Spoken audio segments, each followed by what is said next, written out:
This is VK3SL. This is a test transmission on 160 metres, 2 metres and the broadwave streaming service, which can be found via my QRZ page. Well, it's like an oven in here.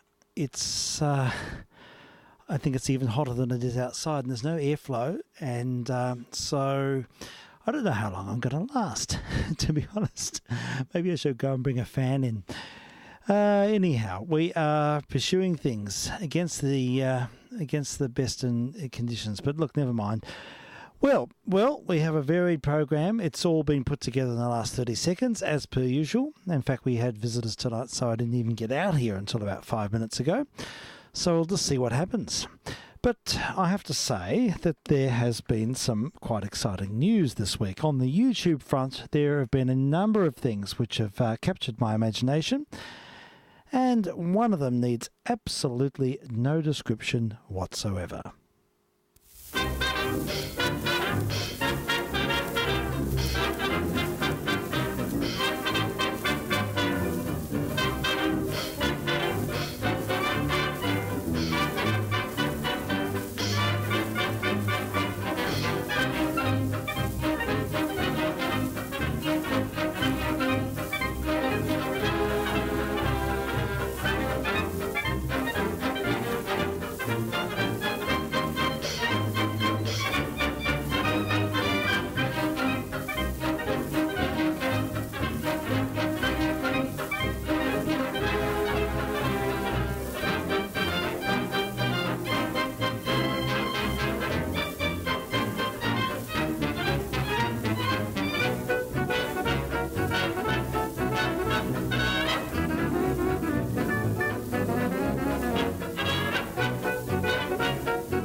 Happy feet, I've got those happy feet. Give them a low down beat, and they begin dancing. I've got those 10 little tapping toes, and when they hear a tune, I can't control. The dancing keeps saving my soul. Weary blues can't get into my shoes, because my shoes refuse to ever grow weary. I keep cheerful on an earful of music sweet, 'cause I've got those happy da-da-da-da.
Okay, we just heard a couple of items featuring Paul Whiteman's orchestra from the King of Jazz, and I'm very happy to say that Prozoot is back. Yes, we have Prozoot, who's been, he's graced the YouTube waves with some superlative transcriptions about 10 years ago, but yes, he's back again. And the last few days, we've seen a multitude of uploads from Mr. Prozoot, and in his inimitable transfers. They're tremendous.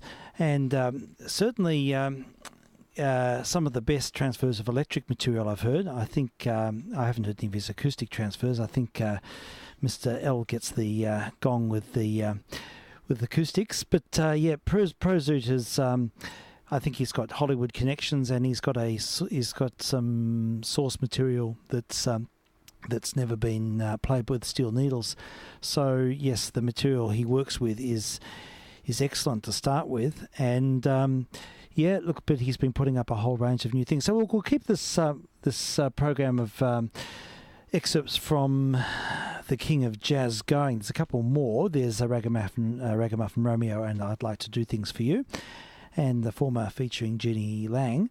And just listen to how present her voice is. I'm interested to know what he does. I have a feeling he's using some of this Harbell Intelligent EQ, because there's something quite extraordinary about the transparency on these recordings, like nothing I've ever heard. There is so much detail, and there's sort of almost the illusion of depth perception. Not to mention transients. Transients is the thing that's usually lost on transferring any recordings from this era. You just don't hear the edge to the trombones and the trumpets, the brass section, and the rosin on the bow. And look, in the Happy Feet, you may have noticed that there was a bell solo behind the Rhythm Boys singing, which I've never heard before. But it was just beautifully clear. We might return to that at the end. Anyhow, let's continue with this selection off a 12-inch Potato Head Columbia LP. This is VK3SL.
Called a ragamuffin Romeo.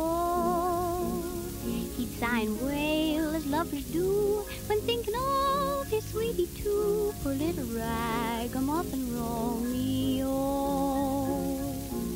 In dreams only they had ever met, and at dawn he'd awake, oh so lonely for his Juliet, and then he would take his little sack and hit the road, a-picking rides at each abode. Poor little ragamuffin Romeo.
And we heard the Paul Whiteman Orchestra, unlike anything you've heard before. It was amazing.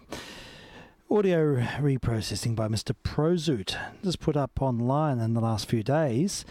And we hear the orchestra in full flight with selections from the King of Jazz from 1930.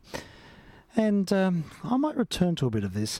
I'd like the listener to have to hear the recording behind the vocal line here.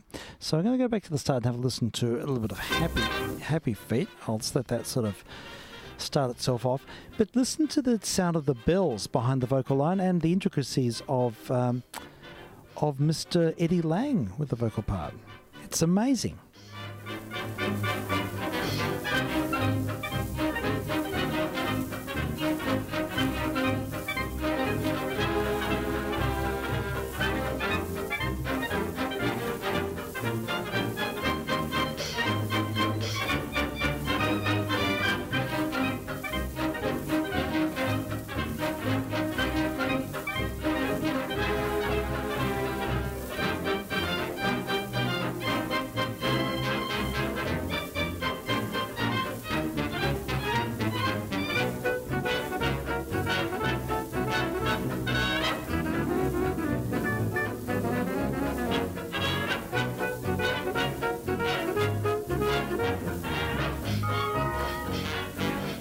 Now have a listen behind the vocal line. Happy feet, I've got those happy feet. Give them a low down beat, and they begin dancing. I've got those 10 little tapping toes, and when they hear a tune, I can't control. Dancing here, save my soul. Weary blues can't get into my shoes, because my shoes refuse to ever grow weary. I keep cheerful on an earful of music sweet, 'cause I've got those happy ba-da-da-da.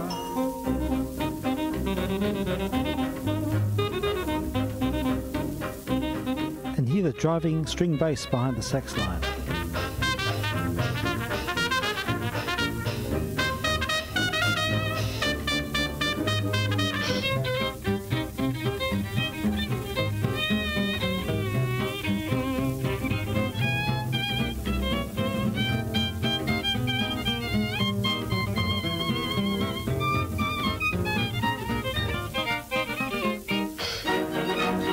That was Joe Venuti on violin. So yeah, we're hearing an unprecedented level of transparency in this performance. There is so much detail.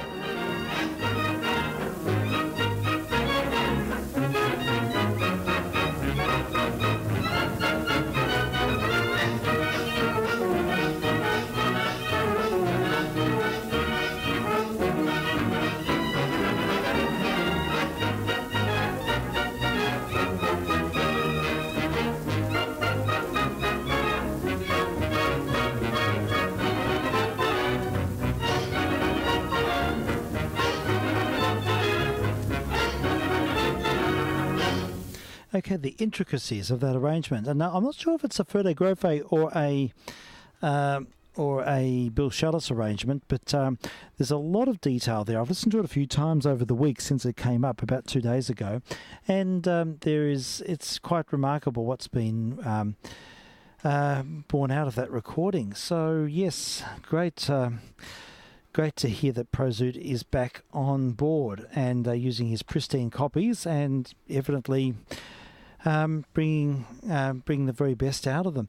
All right, well, look, we'll persevere with this. I think we'll have a listen to another of his transcriptions. This one's a little worn, so it's a tiny bit of blasting on peaks, but it's one of those hi-fi Western Electric recordings. I'm half asleep. Western Electric recordings from 1932, one of those transcription records, and this is sort of elevator music, I suppose you could say, or theatre music, stuff that was played during the intervals. But the recording is Leon Belasco's orchestra, and we'll just hear one of this is quite a lengthy thing, and it's all a bit boring. But I thought the last track sort of stood out a little bit, so we'll hear some pseudo hi-fi from 1932, care of Mr. Prozoot, and Here Lies Love. This is Leon Blasco, and I'm VK3SL.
Here's an example of Hi-Fi from 1932. Leon Belasco and his orchestra off a transcription record, a Western Electric transcription record, recorded at 33 1/3, and the care of Mr. Prozoot, who we're sort of celebrating a bit because it's great to see that he's back.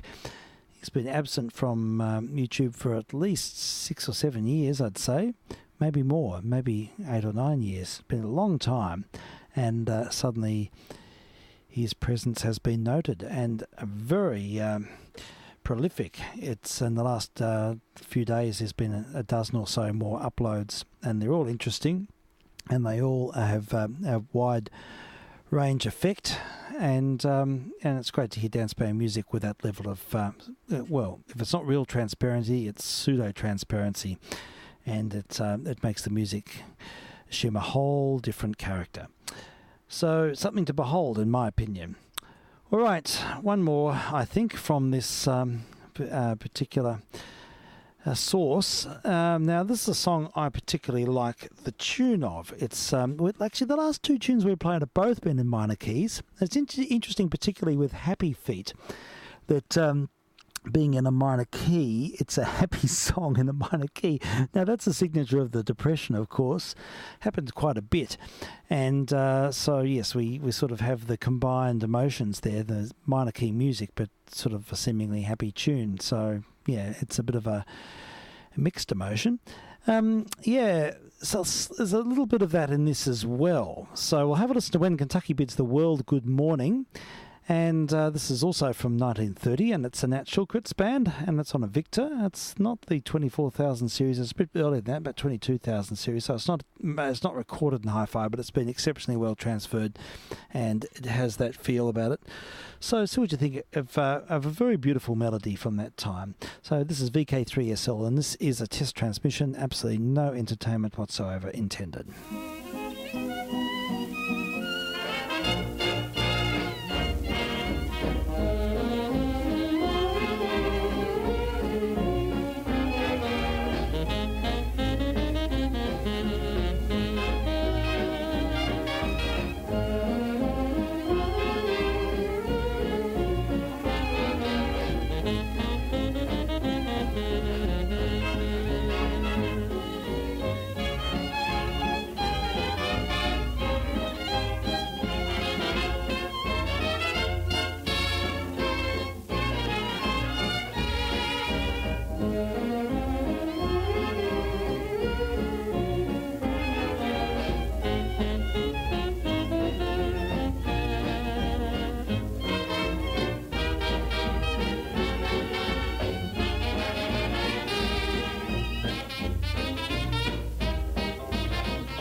Bluebird in the tree sings a Chopin melody when Kentucky bids the world good morning.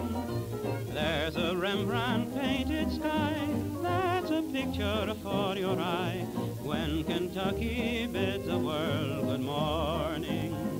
I need a poet like Mr. Longfellow with a sugar-coated pen to describe the one who's waiting in the little rustic glen. All the angels sprinkle gold on the sunshine you behold when Kentucky bids the world good morning.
Okay, that was. I've got my screen changed. That was when Kentucky bids the world good morning, and we heard Nat Shulkert and the orchestra off a Victor record, care of Mr. Prozud, who's has been very prolific of late, celebrating his music today because it's good to have him back. I enjoyed his earlier selections, and I've listened to them ad nauseum, and the quality of his latest uploads are no exception. They're tremendous.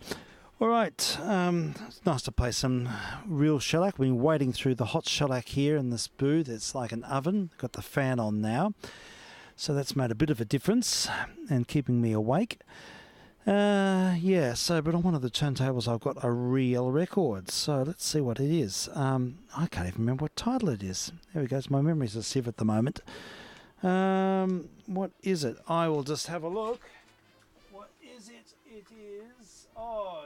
You've got to know how to love. You've got to know how to love. This is a Abe Lyman, I think, off a Brunswick. It might be a light Ray Brunswick. We'll have a listen and see.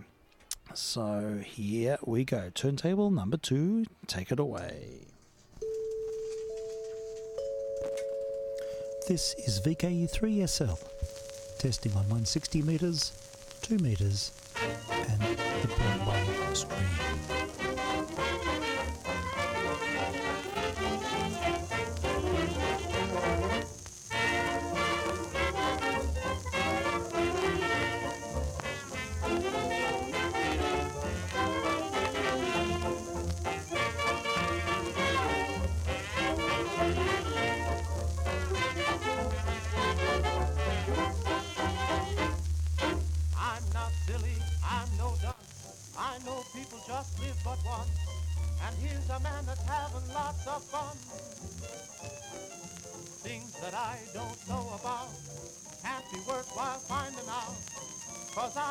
I'm having lots of fun. Never had a lady friend attempt to turn me down. Always spend my money in the hottest place in town. So on my tombstone have applied, here lies a man that's satisfied, 'cause I believe in having lots of fun.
That glorious intermod distortion that makes a 6-piece band sound like a 20-piece band. Definitely a light ray recording on the Brunswick label. About 1927, Abe Lyman and the orchestra. Here we are having lots of fun. Well, I've got a Regal on the other turntable, and this one's called the Moochie. Have a listen to the words on this record. These words are very subversive, and, they almost inspire a bit of anarchy. They're quite... Whoops, don't want to turn the microphone off. Got the wrong... There we go. Right turntable on. work as I talk. And and have a listen to the lyrics on this. It's pretty way out. And there's a bit of room ambience. I think this one was recorded in the public hall. Don't know much about it. It's a Denza dance band, so it's probably one of the house bands of Columbia or such. Anyhow, let's give it a burl. We won't need the ident this time. You know who I am. And see what you think.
Waggle the inside knee, 1 down to 2 and 3, Moochie. Hotter than midday sun, beating on everyone, throbbing a Zulu drum, Moochie. Rhythm has kissed my feet, driving me mad. Down with propriety, let me be bad. Moochie has set me free, don't want the golden key. Satan is after me, Moochie.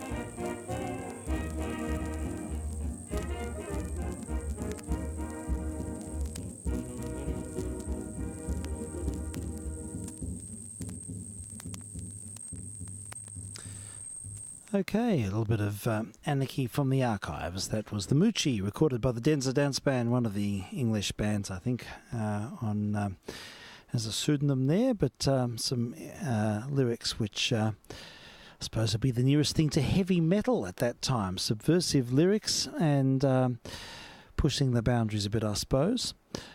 Well, another real 78. Picked a couple off the shelf and I'll have a listen to the All-Star Orchestra, and don't know who they are. I'll have to have a bit of a look up, but we'll have a listen to There's a Rainbow Around My Shoulder. Now, it's a little bit of RF getting in here. Not sure. I'll muck around with the EQ as it's playing and see if I can improve things, but let's see what happens. This is VK3SL, testing on 160 metres, 2 metres, and the Broadwave streaming service.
Okay, we heard the All-Star Orchestra, wherever they are. I was trying to look them up during the recording and to get a bit of perspective there.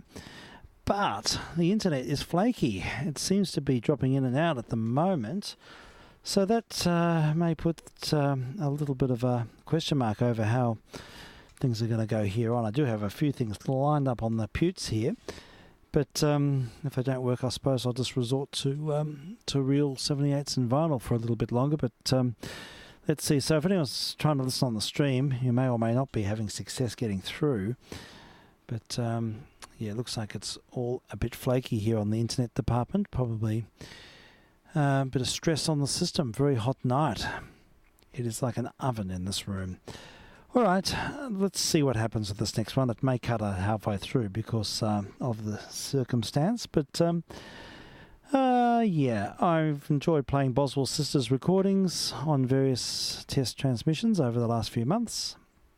They're a vocal ensemble from New Orleans. They were astonishingly good musicians. They all had perfect pitch, so their harmonic blend is something extraordinary. And they sound like one voice.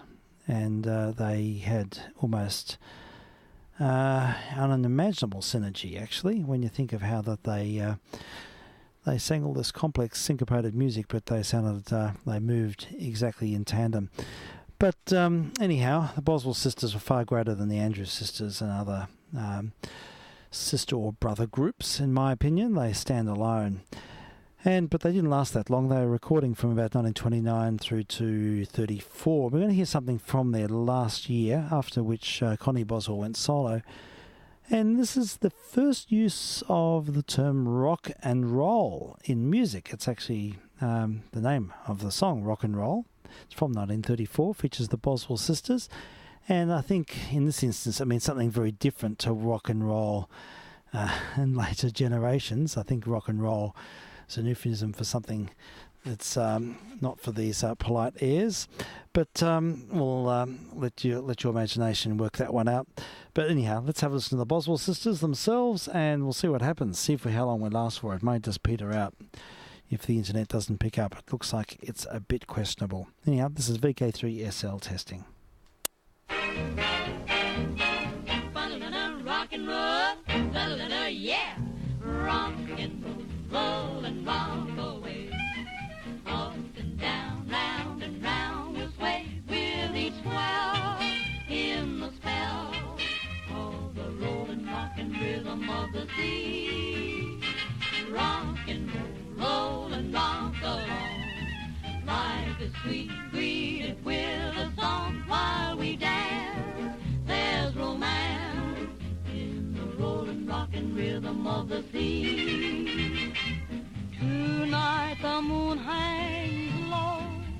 Hold tight or overboard we'll go. Rock and roll like a rocking chair.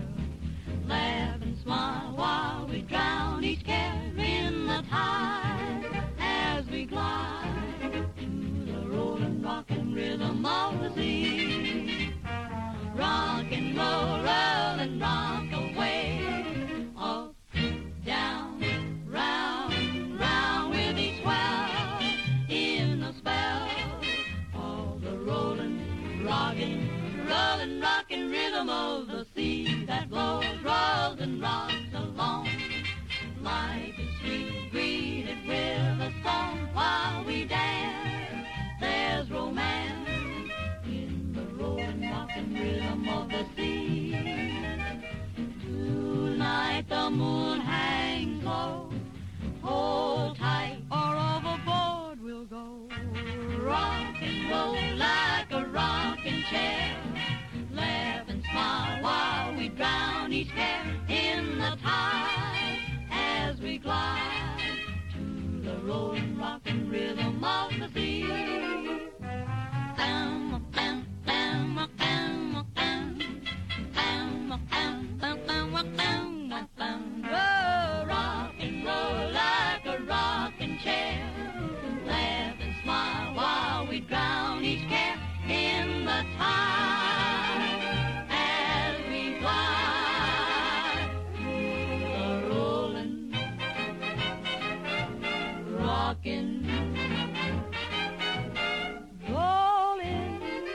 again is music to my ear. Rollin', rockin' rhythm of the sea.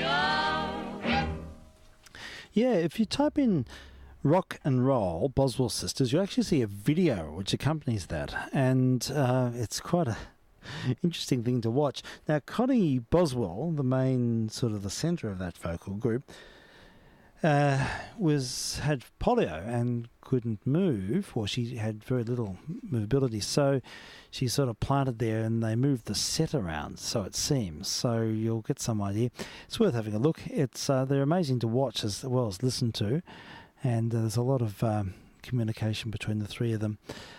Love the Boswell Sisters, and it's great that people have taken the trouble to upload a lot of their recordings, which are fairly scarce in Australia. I've never seen them on 78s, or seldom seen them on 78s.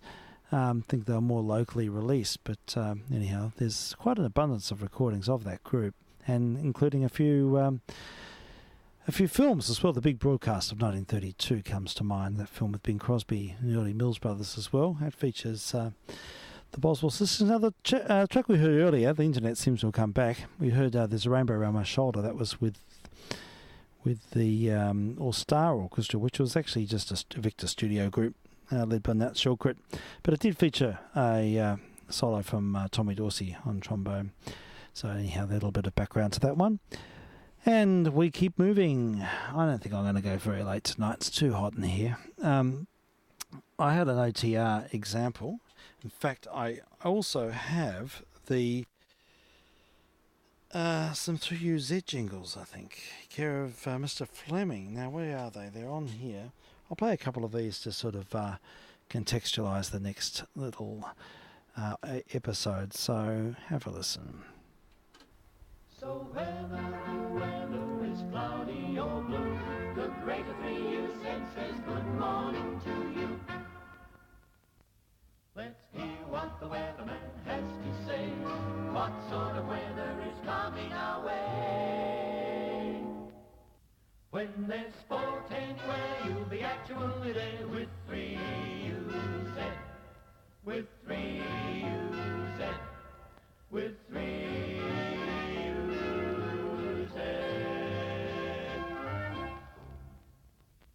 Okay. Oh, here we go. One more.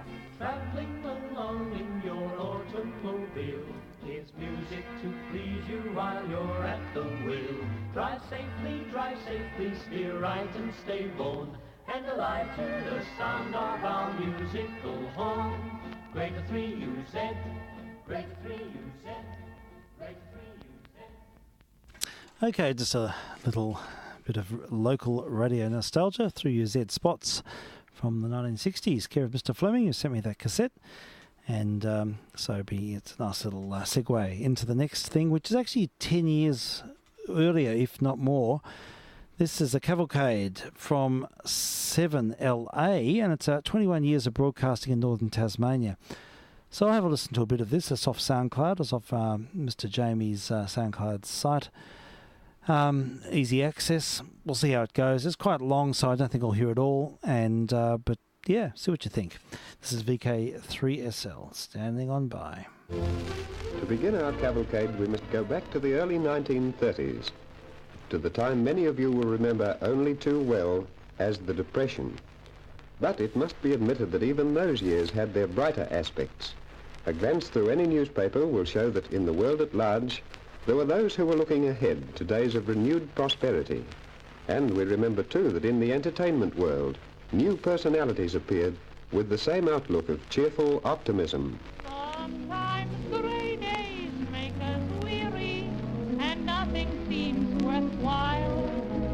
Though it's difficult, just keep cheering, and stay with a smile. I'm looking on the bright side, though I'm walking in the shade, sticking up my chest, hoping for the best, looking on the bright side of life, but now I'm waiting for the right tide. Gracie Fields showed us a glimpse of a brighter horizon, and we sang with her the songs of better days to come. This vision of a brighter future, plus an enterprising idea, stirred a Launceston businessman to action. That man was Mr. Norman Findlay, now chairman of directors of station 7LA. The idea of establishing a broadcasting station in Launceston occurred to me early in 1930. Although it was a time of depression and conditions were very difficult, it was considered that a local broadcasting service would be welcomed by listeners in northern Tasmania, and that in time the venture would receive good support from the business people of Launceston. Time has proved that this belief was well justified. Application for a license was duly granted, and my brother, Mr. Algie Findlay, and I proceeded to form a company, to be known as Findlay and Wills Broadcasters Proprietary Limited. Subsequently, it was made known that a B-class broadcasting station was to be established in Launceston, operating under the call sign 7LA. Referring to this bold venture in the course of an address to the Launceston 50,000 League in 1948, the late Mr. Val Sides, then manager of 7LA, used these words. I think the early pioneers, particularly in Tasmanian radio, are to be congratulated in starting up in 1930. They had probably 3 or 4 or 5 years of very tough going, simply because it was a new venture. It had to be explored, the mistakes had to be made, but ultimately they succeeded in bringing Tasmania right on the map so far as broadcasting is concerned. And today we have, of course, a network of stations right through the island. The official opening of 7LA took place on Saturday, December the 13th, 1930. Here is Mr. A.P. Findlay, CBE, to recall some interesting highlights of the occasion. In the presence of approximately 300 guests, the opening ceremony was performed by the late Honourable J.A. Lyons, who was then Postmaster General. We also heard Dame Enid Lyons, in her first radio address, make a stirring appeal for subscriptions to the conversion loan of that time. An appeal which resulted in a total of £7,370 being paid in at a special receiving desk at Findlay's Music Warehouse. The late Sir Charles Kingsford Smith and Mrs. Kingsford Smith, who were then on their honeymoon in Tasmania, were also among the official guests. A number of Launceston artists, including Dr. C.A. Jarman, Madam Nora Webster, Miss Molly Hardman, and Mr. Charles Bolt, contributed to a very enjoyable musical program. It was indeed a memorable occasion, and on this 21st anniversary, I would like to pay a tribute to the pioneering work of the original management and technical staff, including John Goff and the late Vivian Brooker and Val Sides. It is to their untiring efforts in those early days that 7LA owes so much for its continued success. The one member of that original staff still in the service of 7LA is our sales manager, Mr. John T. Goff. We are proud to add his voice now to the 7LA cavalcade. The task ahead of us in 1930 was to develop a broadcasting service which would bring to listeners in northern Tasmania radio programs of every kind. And to support these programs, we had to demonstrate to the business people of Launceston the value of radio as a medium for advertising their goods and services. And believe me, it wasn't easy in those days. A local broadcasting station was something entirely new. Trading conditions were bad. Some regarded radio advertising as a novelty which would soon pass on. However, under the capable management of Mr. William Fitzmaurice Hill, and guided in technical matters by Mr. V.M. Brooker of AWA, 7LA resolutely began its first year of service.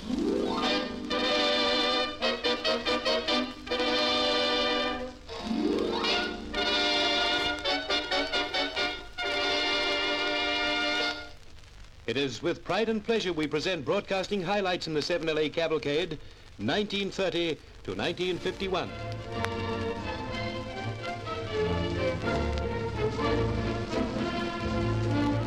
The visit to Australia this year of the West Indies cricket team brings to mind another match played in Launceston between a West Indies team and a Tasmanian team captained by Jeff Martin.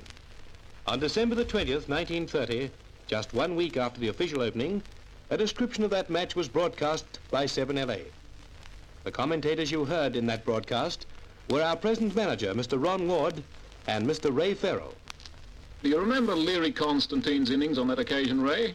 Remember it? What cricketer could ever forget it? What an innings it was. It was 100, I think, wasn't it, he made? 100 dead. Yes, it must have been made in a very, very short time. I think he scored off every ball that was bowled to him while he was at the wicket, although I think you said earlier in the day there was one he did miss. Yes, it was a full toss on the square leg side from Doc Taylor. That's right, Squizzy Taylor. It was a wonderful innings, all right. I remember another very funny incident that happened in that match, Ray. The wicket-keeper, I think his name was Barrow, was standing up to Constantine on the occasion, and a fast ball came through and hit him fair in the forehead.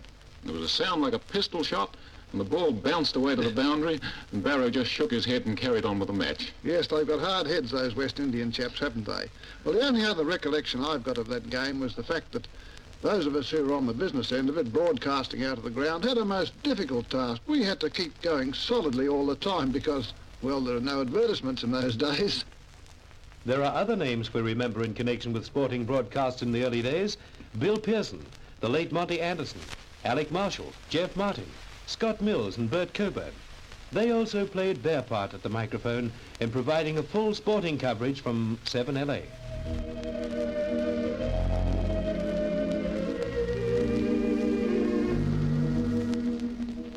On December the 21st, 1930, 7LA broadcast from St. John's Church of England, and thus began a long series of weekly broadcasts of divine service from many Launceston churches. In the world around us, we were becoming accustomed to new sights and new sounds.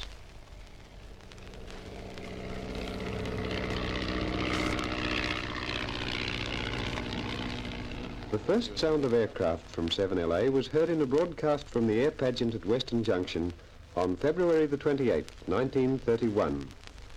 There were 2 licensed commercial pilots in the Tasmanian Aero Club at that time. One was the late Mr. Charles Martin, the other was Mr. Bill Stewart, who will speak to you now.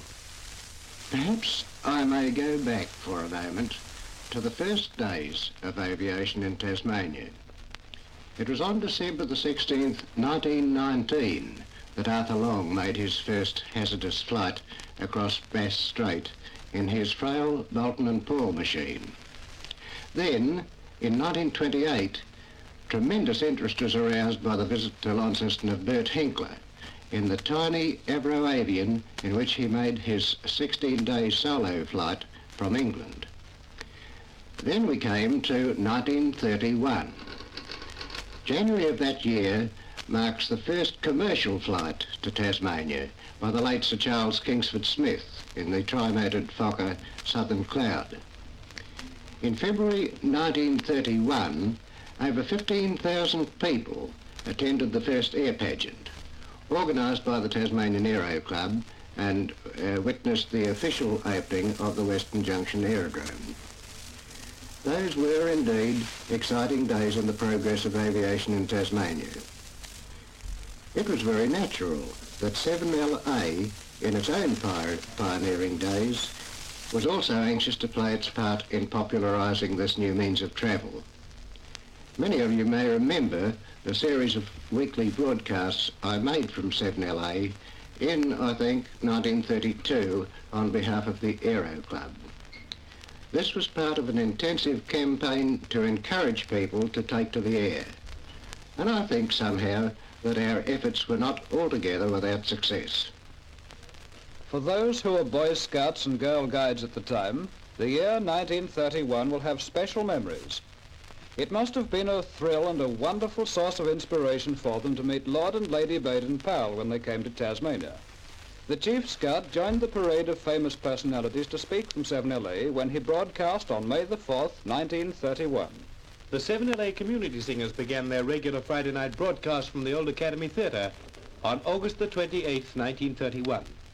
The stated objects of the organizers were to further the community spirit, help lift the depression, advertise Launceston over the air, and to assist charitable organizations. We will hear more about the community singers later in the cavalcade. Then came the visit to Launceston of two famous artists, one a pianist, the other a singer. Stand by to reckon up your battleships, 10, 20, 30, there they go. Brag about your cruisers like Leviathan, 1,000 men apiece down below. Peter Dawson, in company with Russian pianist Mark Hamburg, broadcast from 7LA on September the 11th, 1931. In a recent interview, Edith Pern found that Peter Dawson has vivid recollections of this Tasmanian visit, and especially of the trip across Bass Strait. Mr. Dawson, there's no need for me to ask you if this is your first visit to Launceston, because a studio photo we've got up there on top of the mantelpiece tells me that you were here something like 14 years ago. Oh, no. No, longer than that. Longer than that, is it? 20 years ago. Mm-hmm. Mark Hamburg, the pianist. That's right. And we came through here. We went to Burnie. Opened at Burnie. We came over on that lovely, that beautiful ocean liner, the Una. Don't tell me you had a good trip on it. Oh, they ought to call it Ushta. Oh, you know, it did everything but put the funnel under the water. Funnels under. Oh, it was a clang the whole way. And you a good traveller, or were you then? Oh, a very good traveller. Oh, yes, that never upsets me, but I don't think anybody got to sleep on it. You didn't need bunks, then? Oh, yes, we had a bunk. Oh, yes, but still it was what I call a kip. It's there, it's somewhere to lie down, even if you don't sleep. You can finish it off on shore. The owner, I shall never forget. Nor shall we forget the friendliness and, above all, the wonderful artistry of our own digger baritone, Peter Dawson. At about the same time in 1931, a new program began from 7LA. A program that is now perhaps the longest-running broadcast of its kind in Australian radio, and which is heard in thousands of homes in Tasmania and beyond.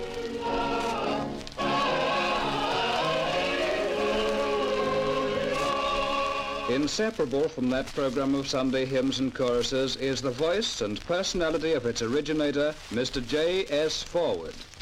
It has been a great joy to me and my faithful band of singers to have been associated with 7LA for so many years in the broadcasting of Sunday hymns and choruses. If we have succeeded in bringing a measure of cheer and comfort to those who have listened to the broadcast, particularly the elderly folk and the sick, we feel amply rewarded for our efforts. Of the many uses of the wonderful medium of radio for the benefit of mankind, there is surely no more important use in the world today than to convey the Christian message.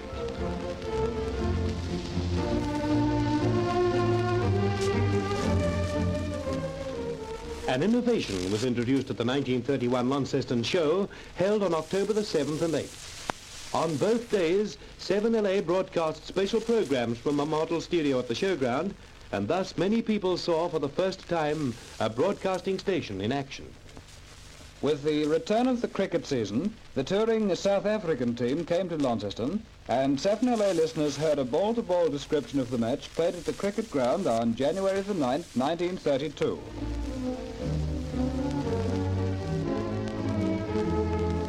And what of motion pictures in the early 1930s? And what of their effect on broadcasting in those years? This can best be answered by taking a brief look at the film world of 1929, the year in which sound first issued from movie screens which had been silent for the previous 35 years. In short, the talkies had arrived.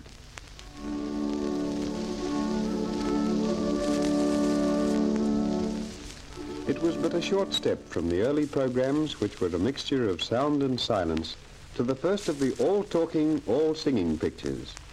And at the Princess Theatre in November 1929, we saw and heard Al Jolson in The Singing Fool. And who could have thought then that the passing of 20 years would bring even greater acclaim to the star of this epoch-making film? Let us bring back the voice of Al Jolson just as we heard it in 1929. You know, I was a quitter once. But now I know I'll never quit again. And as long as there are people who will listen to me, I'm going to keep on singing. I'm prouder of you now, Al, than I ever was. Thanks, honey. And if you'll only stick, well, I know that everything is going to be all right.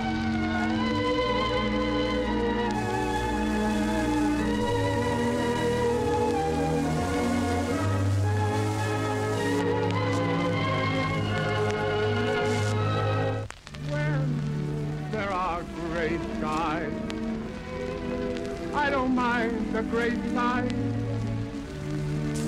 You make them blue, honey boy.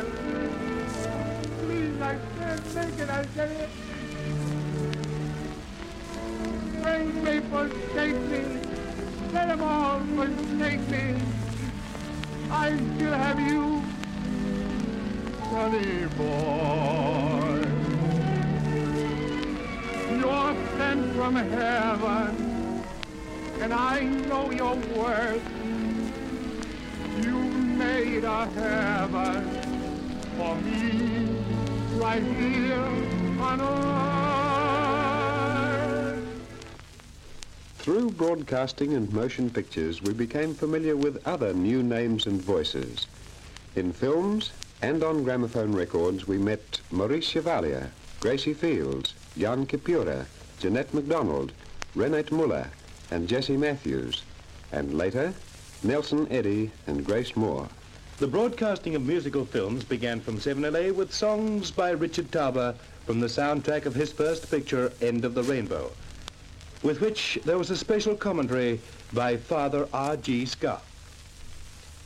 There were others to follow, but perhaps the highlight in motion pictures broadcasts was the presentation of Viennese Nights from the Majestic Theatre in December 1932. Very few film songs have enjoyed such continuous popularity as those especially written for this memorable picture by Sigmund Romberg. When your race is run, whether lost or won, you will remember me. You will recall evenings in May, sweethearts who came and won it away. Oh, whence did they come? Where did they go? Me and I will never let you know. Many names we knew then have long since been forgotten. Many voices have passed into silence. But there is one whose voice and personality have remained to make an even greater appeal to the succeeding generation. Oh, please, say you're not intending to tease. Speed that happy ending and please tell me that you love me too. Wherever conversation turns to popular music, the movies or the radio, the name Bing Crosby is sure to be spoken. We've heard it from Peter Dawson. He's a great fellow, Bing Crosby. He's an institution. Oh, yes. And when the French Mannequins broadcast from 7LA, Tops Goff put this question to Unique. What about Bing Crosby? No, I like Bing Crosby too. Do you like his singing? Yes. Very good. And so it has continued all over the world, since the days when just another dance band crooner became the world's favorite singer of popular songs. A musical recital in the National Theatre in February 1933 introduced to Launceston music lovers John Brownlee, Australian-born baritone of the Metropolitan Opera, soprano Rita Miller, and pianist Roy Shepard. The Paris Opera House was the subject of an interesting talk given by John Brownlee from 7LA on February the 3rd, 1933. An entry in our diary on June the 28th, 1933, shows that the Fragments Concert Party broadcast a variety program from 7LA. The compere was Mr. Bill Pearson. I wonder if you remember that occasion, Mr. Pearson. I certainly do. And whoever could forget the wonderful concerts and radio broadcast by the Fragment All-Digger Concert Party? And what a grand variety of entertainment they gave us. They had a fine repertoire of popular songs, instrumental items and comedy sketches, and there were no dull moments when fragments were on the air. They made an impressive sight too in their scarlet jackets with their black lapels and their rows of medals, because they were all World War diggers, and believe me, they did a grand job. You'll no doubt remember how readily fragments gave their support to any deserving charity, and for me it was an honour and a very great pleasure to be associated with such a fine bunch of chaps. So far as broadcasting is concerned, a number of letters and cuttings in my scrapbook remind me of my sporting descriptions from 7LA in its very early days.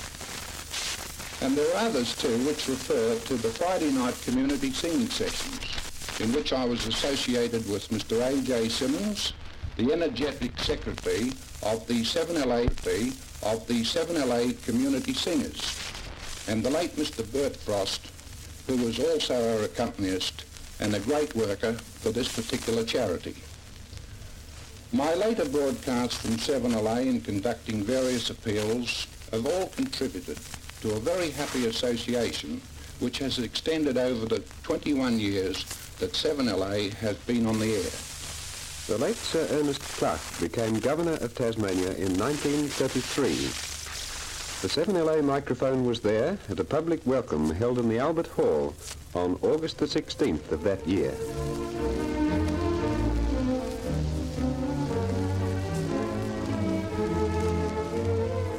Let's picture a little scene in the 7LA studio in the month of July 1934. The time is well after midnight, but broadcasting is still in progress. Relaxing around the studio are the announcer and several other rather tired-looking gentlemen. Then a piece of paper is handed to the announcer, the program is interrupted, and everybody springs to life.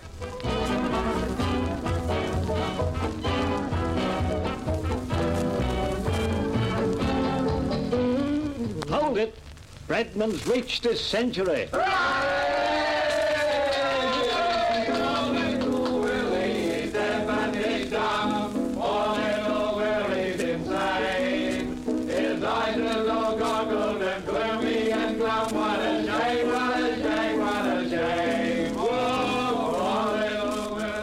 Over and over again we sang that chorus during the 1934 Test cricket broadcasts. Woodfull's team in England and 7LA remained on the air until 3:30 a.m. on each day of play to broadcast progress scores. It was not until the fourth Test in July 1934 that Bradman really got going. And in that match, he piled on runs to a total of 304.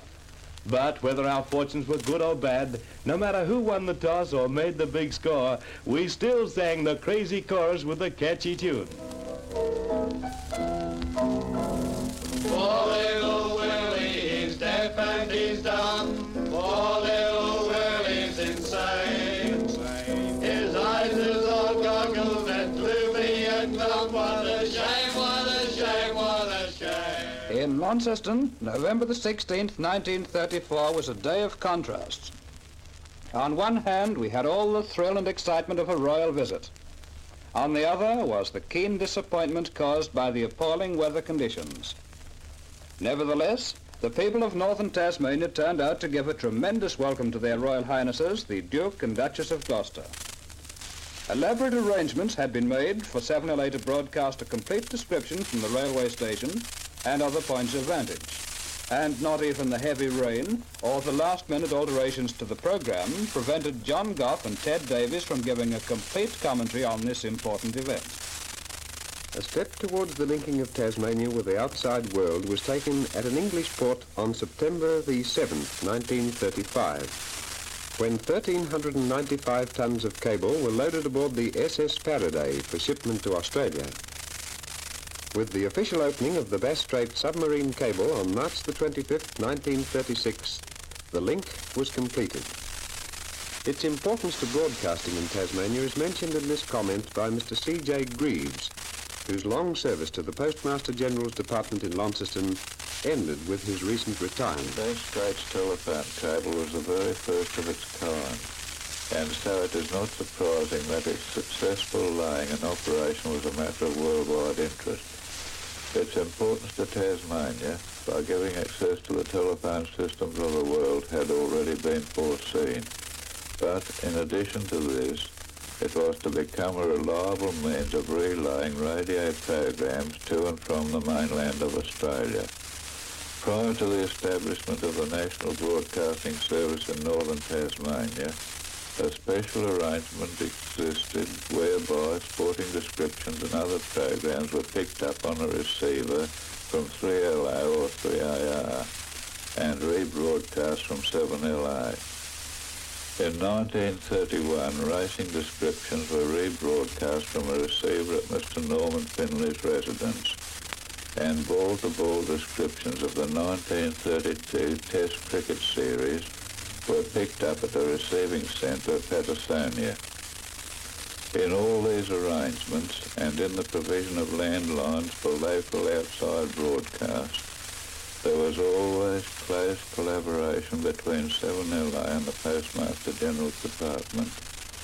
And as supervising technician at Launceston at that time, and for many years to follow, I look back on my very happy association with 7LA throughout its 21 years of broadcasting. From this point in our cavalcade, you will hear actual reproductions of many broadcasts as they took place.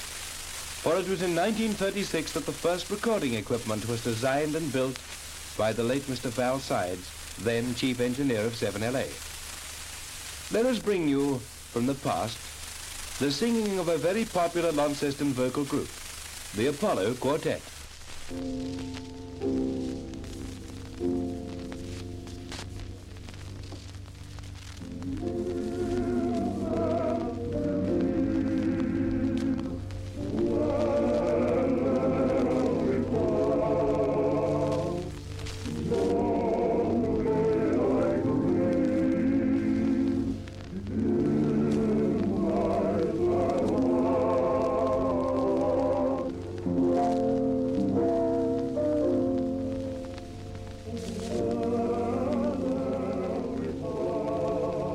Memories indeed, but memories are not always happy ones.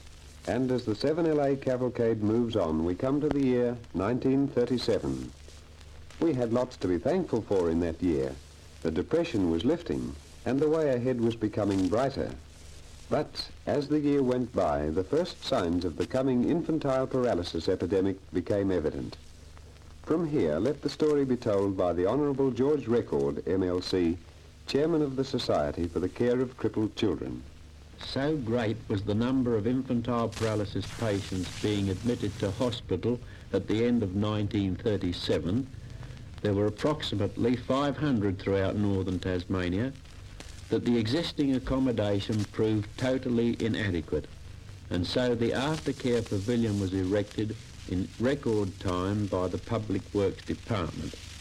It was realised that in many cases treatment would be protracted, and so the Society for the Care of Crippled Children was formed to provide a suitable home with educational facilities and general aftercare for those children who were likely to be with us for many years. Actually, some of the first patients are still at St Giles, as the home was named. The Society's first appeal in 1938 from 7LA and its associate stations met with a very prompt and sympathetic response, and since that time many thousands of pounds have been raised in further appeals from these stations. The work of St Giles has been extended to include all children who are physically handicapped, and so the need for financial assistance will continue. The Society is confident of the continued goodwill and cooperation of 7LA and its listeners.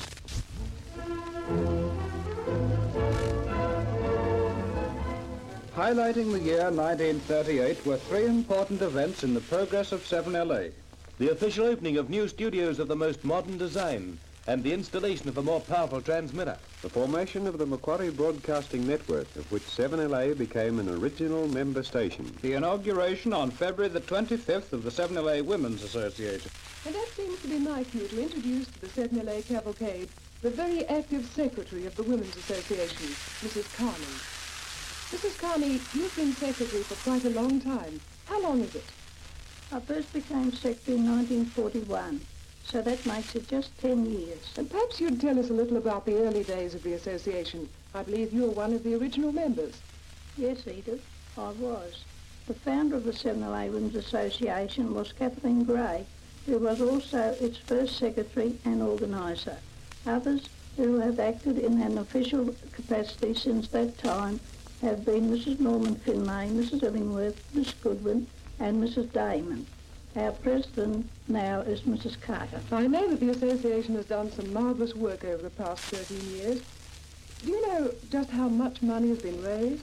It amounts to about £20,000 altogether for various charitable and patriotic purposes. I'm afraid the list of those who have benefited by the work of the association is far too long to mention here. Our main effort at the present time is the ice cream fund, from which we supply the General Hospital and St Giles each day with ice creams and fruit drinks. Now, is there anything in particular you'd like to say on this 21st anniversary celebration? Yes, Edith. I would like to say that we have all enjoyed the work and the fun we have had together, and we are very proud to be taking part in the 7LA birthday celebrations.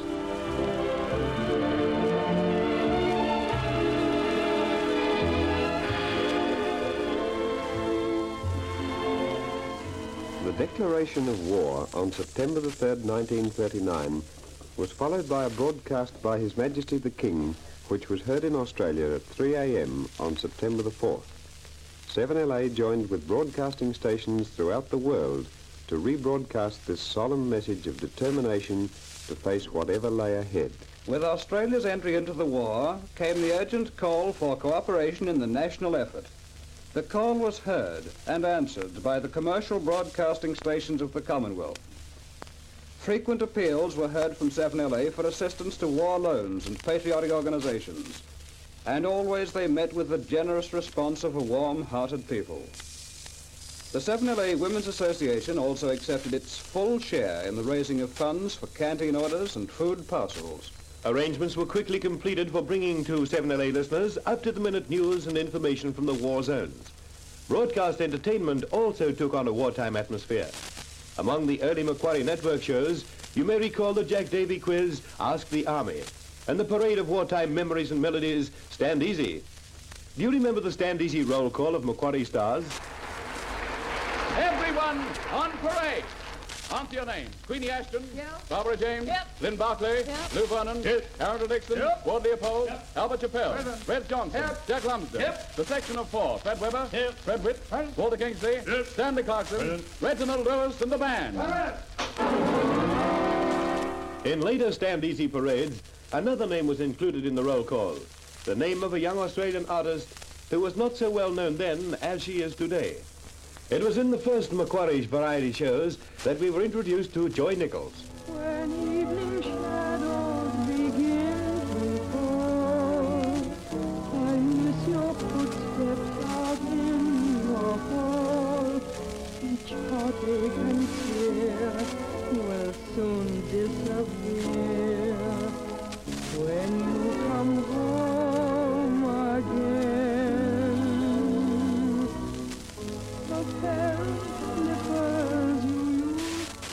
In 1945, the waiting had ended. From VE Day on May the 8th to VP Day on August the 15th, we thought of the final homecoming and the big day of celebration. It came on Victory Day, June the 10th, 1946.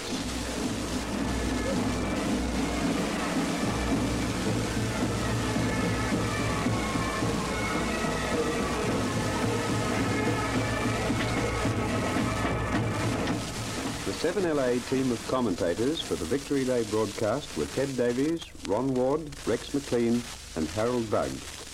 Ted Davies began his remarks with a comment on the weather. You know, ladies and gentlemen, we're very worried about the weather this morning, but fortunately we had a fine break here in Launceston, and we have had really fine sunny weather up till now, although it's overcast, not exactly cold, and I've never seen so many people in the streets before. When I arrived in the city early, it seemed rather deserted, but they were streaming in from all directions, and the crowd on the Royal Park was absolutely enormous, where the mayor welcomed the boys home. Of course, this is the day that most of the boys have been waiting for. They are back. It's hail fellow well met in the street, and everybody seems to be gathering out for a day of celebration. Now, the city band is just coming down now. If I can turn the microphone, you can hear the band. I do wish that you were here to join in the excitement of today and the festivities.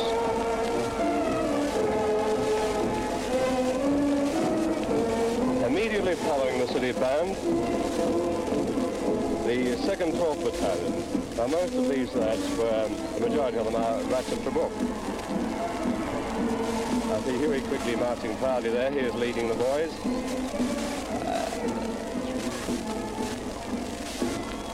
Following the 2nd 12th, we have the 2nd 26th Battalion, and then the 2nd 40th. These lads served at Timor and were mostly taken prisoners of war there.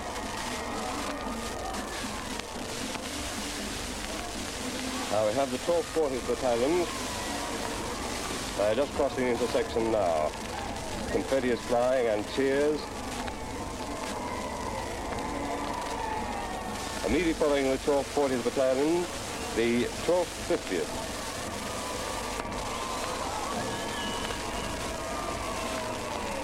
And now you'll hear the special cheers going up. These are the lads that are getting the particular welcome today, the Rats of Trebuk.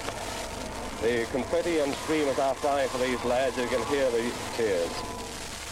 Later in the broadcast, Ted Davies repeated the Victory Day message from the Mayor of Launceston. It included the words, "May the people of Launceston rejoice and make this day one to be remembered by all of our young people as a true symbol of victory over the forces of evil and a triumph in the cause of peace."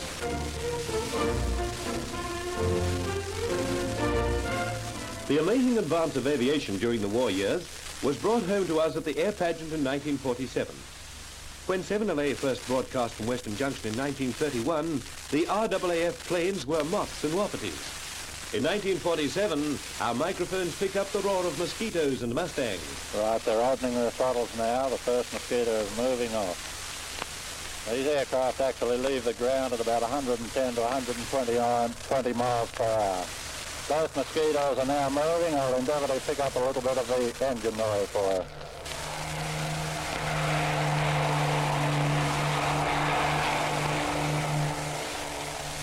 With the newly developed wire recorder, the 7LA radio reporter told us of his experience as a passenger across Bass Strait in a commercial airliner. Here is reporter Jim Dunbar in conversation with the air hostess. One Peggy, you say. Now, is it down there? Yes, that's one Peggy. That's the coal mining area. There is agricultural work done there as well. It's quite a town of about 700, I think, population. And the mines are all situated fairly close to the town itself. The main mine is in Wonthaggi, and then smaller shafts operate at a few miles distance from Wonthaggi. Well, thanks very much. With the resumption of Test cricket in 1948, once again 7LA remained on the air to rebroadcast ball-to-ball descriptions from the BBC. But poor little Willie was heard no more. Since the days of 1931, when Peter Dawson and Mark Hamburg made their historic broadcast, 7LA has continued to welcome famous personalities to its microphone.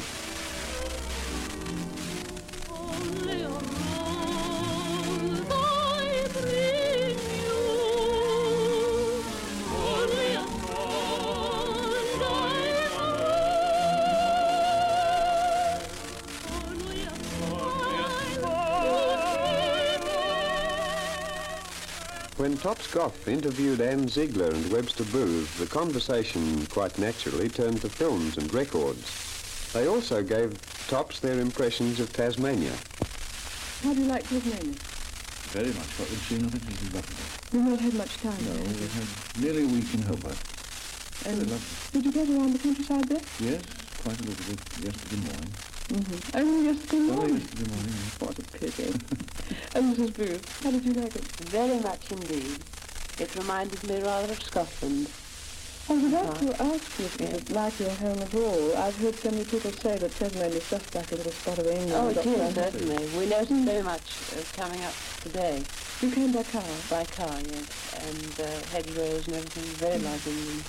But you couldn't have been here a couple of months later because all the hawthorns are out there, you know. It was very beautiful, wasn't it? Did you notice our record? Yes, oh yes. First thing we noticed when we came over to Australia. We love them, don't we? Wish we could grow them in England. Can't you at all? Nobody ever seems to try. No, the garden secretary. Oh, no. I believe that in California they have grown gums, but nowhere else to any success. Perhaps in South Africa, but they're very Australian. I love them. World fame is something that comes to only the very few, but success is something that most of us try to achieve, each in his own particular sphere. And so it was with two radio men who began their careers in Launceston over 20 years ago. One was Val Sides, who became chief engineer in 1933 and later manager of 7LA.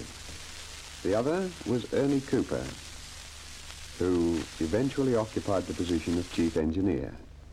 It is largely to their skill and untiring energy that 7LA made such rapid development in recent years. And it came as a tremendous shock to us all to learn of their death in a motor accident on July the 8th, 1951. Tasmanian broadcasting is the poorer for their passing, but those of us who are left to carry on the job are much the richer for the benefit of the fine example they set. We pause in the 7LA cavalcade to remember them with esteem and affection. As we celebrate the coming of age of 7LA, Australia's Jubilee year draws to its close. It seems fitting that here we should listen again for a few moments to the choir of Our Lady of Mercy College, Deloraine, which recently broadcast from 7LA. All Tasmania is proud of its success in the Commonwealth Choirs Festival, held as part of the Jubilee year celebrations.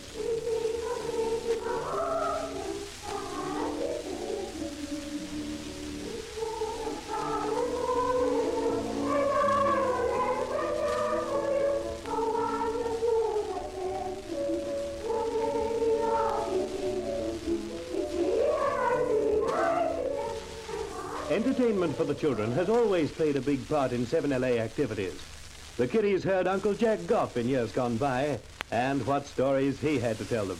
Then they had fun with Uncle Ted Davies, and later Aunt Nancy formed the 7LA Juvenile Club.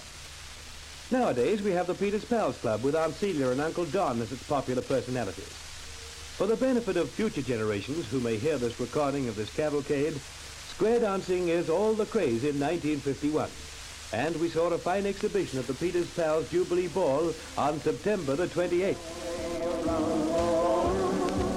Take that corner girl and promenade, that corner maid singing old Johnny, oh,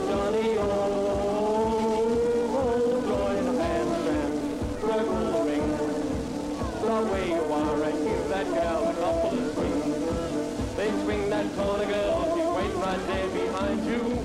Go back and swing your own, put some rocks on the bow, and here we go, it's our band. And what does the future hold for 7LA and its listeners?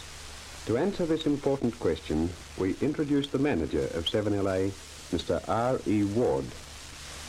Just as we look back on the past 21 years of achievement with pride and pleasure at so much accomplished, so do we look forward to the future with hope and confidence that 7LA will continue to build on the foundations already so firmly laid. Early in the new year, we shall be moving into our new premises in the Quadrant. And although for many of us the old place on the corner will retain nostalgic memories, our new building will provide all that could be possibly desired in studios, offices, control rooms, and recording studios to make for successful broadcasting. A new transmitter will also be acquired, enabling us to provide even better service than in the past. Our programs will also be maintained at a high standard. Many new features will be starting in the new year, including a new series of one-hour plays on Wednesday nights. And may I, in conclusion, make it perfectly clear that the station will continue to operate as an independent unit. 7LA's policy is controlled by its own board of directors and management, and is in no way whatsoever influenced by outside interests or affiliations. Our policy in the future, as in the past, will always be in the best interests of the Australian way of life, and to strive to provide the very best and most up-to-date service for the people of Launceston and northern Tasmania.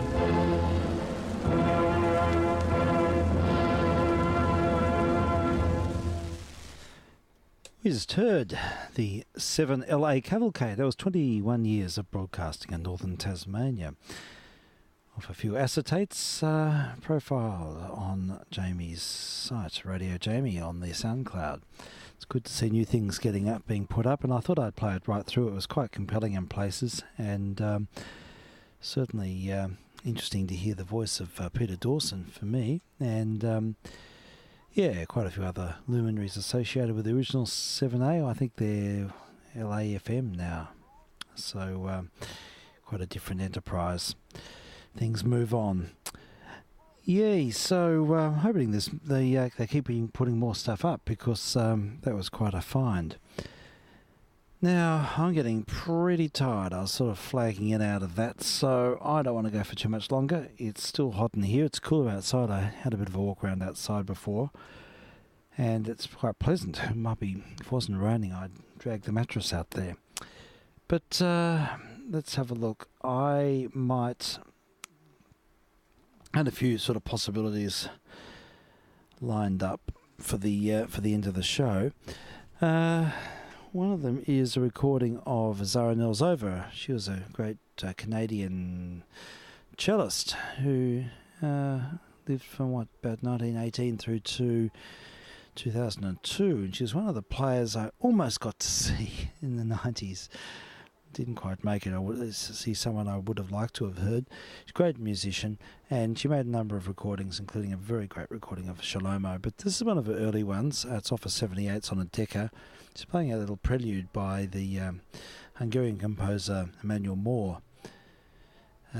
Casals championed the music of Emanuel Moore, and Nelsova also, and but she's very much in her youth in this recording. So we'll have a listen. It's a striking performance. It's very bold, and it's very, it's just got that wonderful youthful exuberance that I find really compelling. So we'll have a listen to this, and then we'll sort of look at our home stretch after that. No other longer works tonight. So without any further ado, we'll just switch on turntable number 2, fade up. And is the error an ident? I think there is. There was an ident. Maybe we can just sort things out there. Yep, here we go. No. There we go. This is VK3SL. Test transmission.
And we heard the music of Emmanuel Moore, performed by Zara Nilsova. And I think it's with Gerald Moore on the piano, recorded in the late 1940s on a Decca full frequency range recording. All right, folks, this will be it, I think. I'll have one last track. Not a classical offering to finish with today, but something contemplative. Been a big week, and I quite enjoy music from the 60s, which has a bit of a philosophical side to it. We heard, what did we hear the other week? We heard that Simon and Garfunkel song, Sounds of Silence, which I really like. Well, this time we'll hear Joni Mitchell, and we'll hear her very great hit, Both Sides Now. So I'll let this one ride out. I'll listen briefly. I don't think Frank's around tonight, but I'll have a quick listen in case there's anyone else there. But I won't hang around too long, and some people I'll catch up with tomorrow. Anyhow, this is VK3SL, wishing the listener a very good week, and until next time.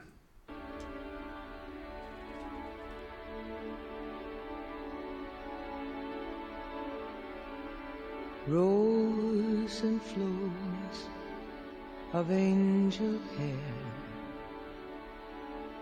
and ice cream castles in the air, and feather canyons everywhere. Looked at clouds that way, but now they only block the sun. They rain and they snow on everyone. So many things I would have done, but clouds got in my way. I've looked at clouds from both sides now, from up and down, and still somehow it's cloud illusions I recall. I really don't know clouds.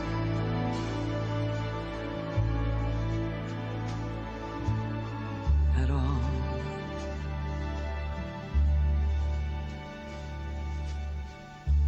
Moons and Junes and Ferris wheels,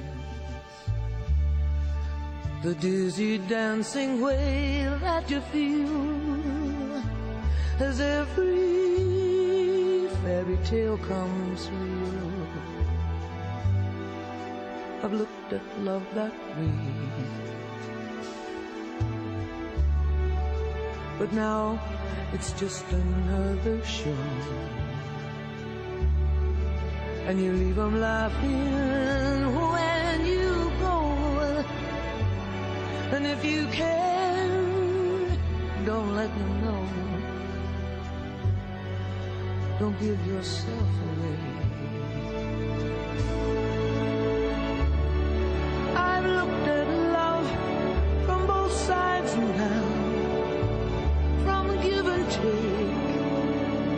and still somehow it's love's illusions that I recall. I really don't know love.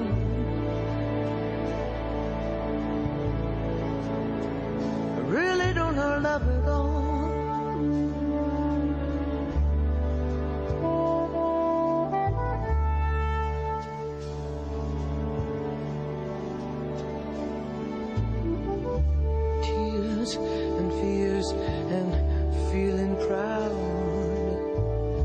to say I love you right out loud.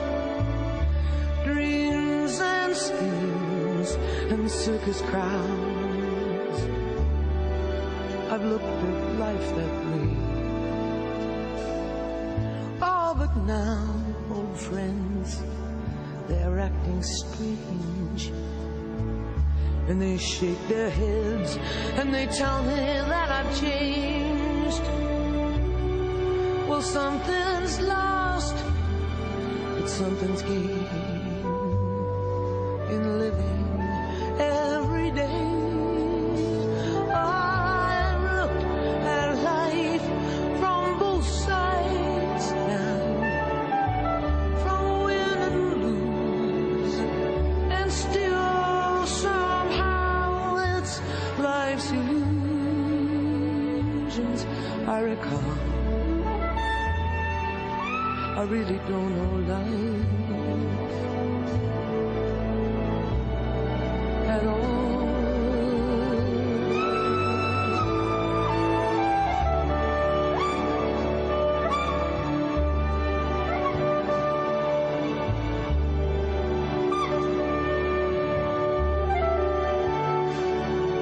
It's life's illusions that I recall.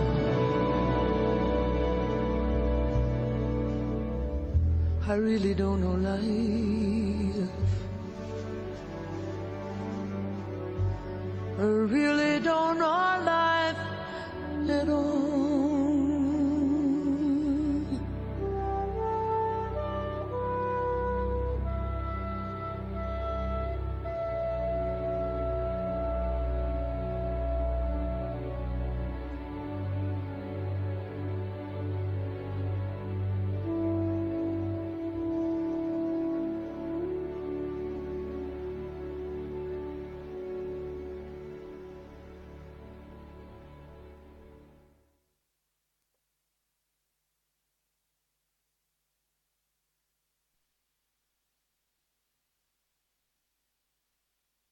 Okay, I've just opened the mic up briefly on Channel D in case there's anyone there standing. VK3SL listening.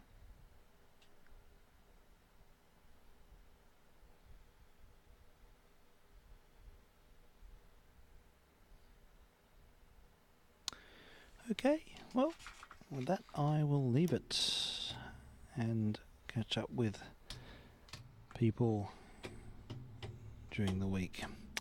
Turning down all these failures. Is there something else I can play to finish with? Oh, yeah, I was going to add this on the playlist as well. This is another 60s anthem, and this is my preferred version of this song, actually. Yes. I won't announce it. I think everyone will know what it is. This will definitely be my last, but I won't listen afterwards. See you soon.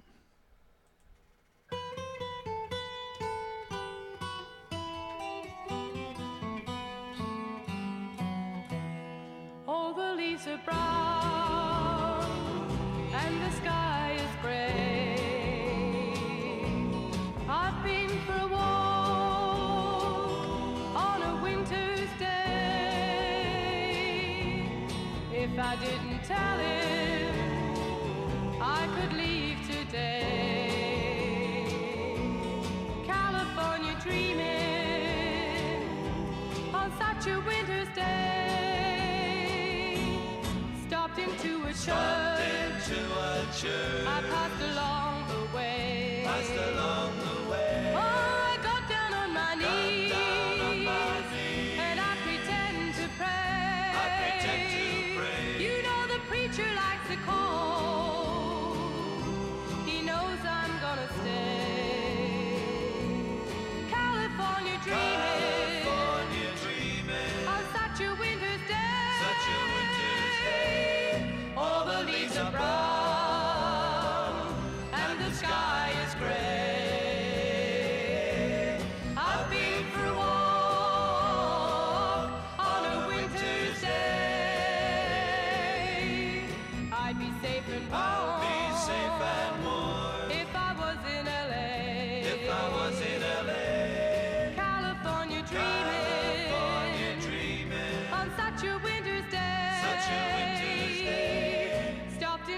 picture